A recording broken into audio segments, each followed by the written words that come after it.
Doc. I am Alena Dayaganan from the SM1A6, so I'm going to perform the neurologic and musculoskeletal system. First, we're going to identify the patient. So may I ask for your name and your birthday, ma'am? Gregor Marley Currency, and was born in So after that, we're going to explain the procedure.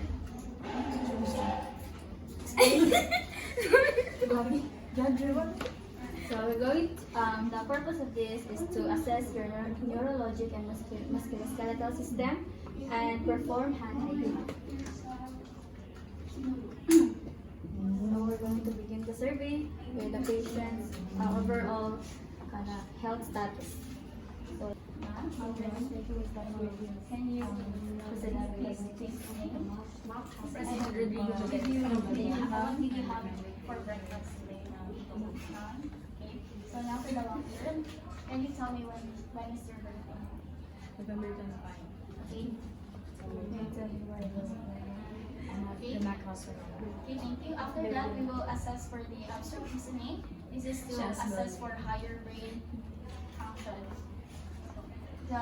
If the patient is unable to explain, then it may suggest cognitive impairment. So, ma'am, I am going to say a proverb, and please tell me what it means. So, the proverb is, a journey begins with a small step.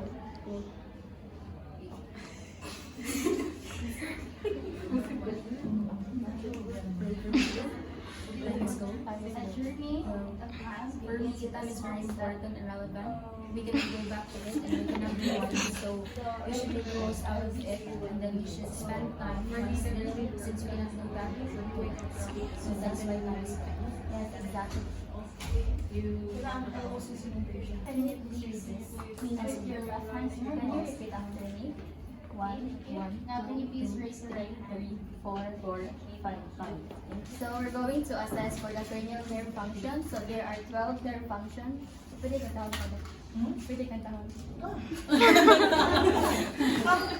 kami talaga. Ang kanta ba na? 1, 2, 3, go. Olfactory, optic, oculomotor, clear and trigeminal, abducens and facial, vesicobiliar, vagus, accessory, hypoglossal, cranial nerves. So we're going to ask the patient to close their eyes and occlude one nostril as they identify what substance. What going to identify the smell of the substance. So can you close your eyes, ma'am, and occlude your nostril?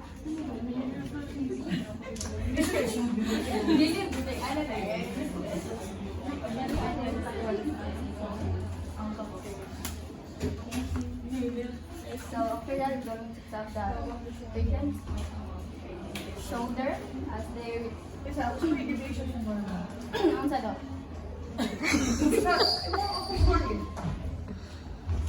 Parang dili siya makasmell. Ano siya? So, hold the patient's shoulder as they shrug against the resistance. You know? So after that, we're going to assess the patient neck movement. So can you reach your ay, Cheeks.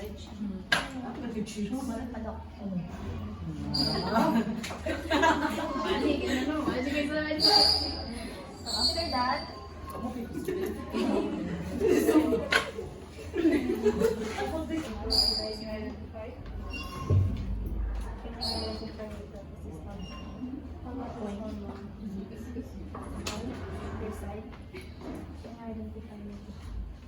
Reflex.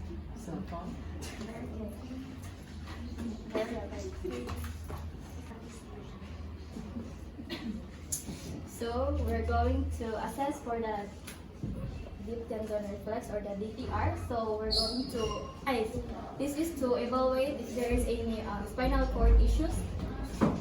So test reflex for the wrist, for the biceps, triceps, the patellar reflex, and for the Achilles tendon.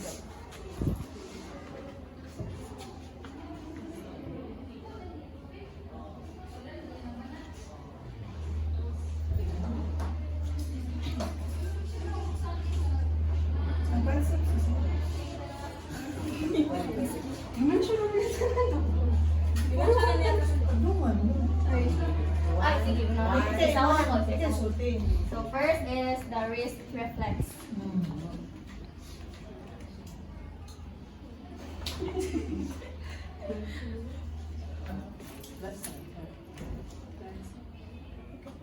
And the other side.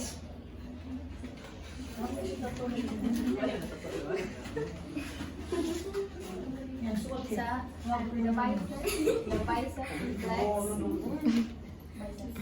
Biceps na. Ay, pati tayo pala yung pagkamot niya nila. Ay, ito ba yung ano na? Ay, nasilid. Ay, ito bang ginawa? Umuan ako.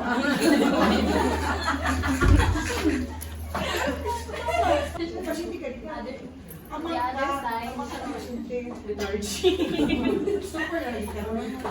Tapos yung other side. Then, sige ka.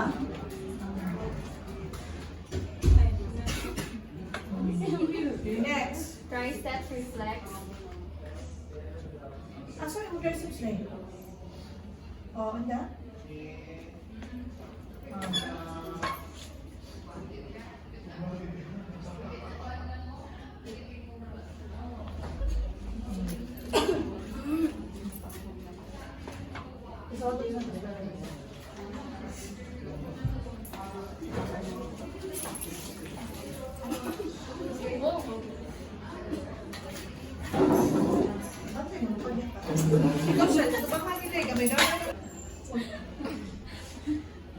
Okay, now can you please press down?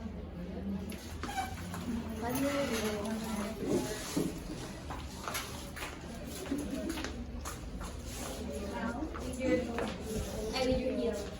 Now, Butong ba lang? Kesa mo. Close your eyes, mom, and put your hands on the side.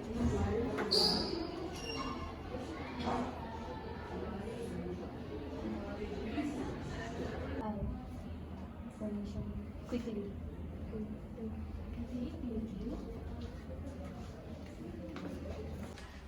so we're going to perform hand hygiene.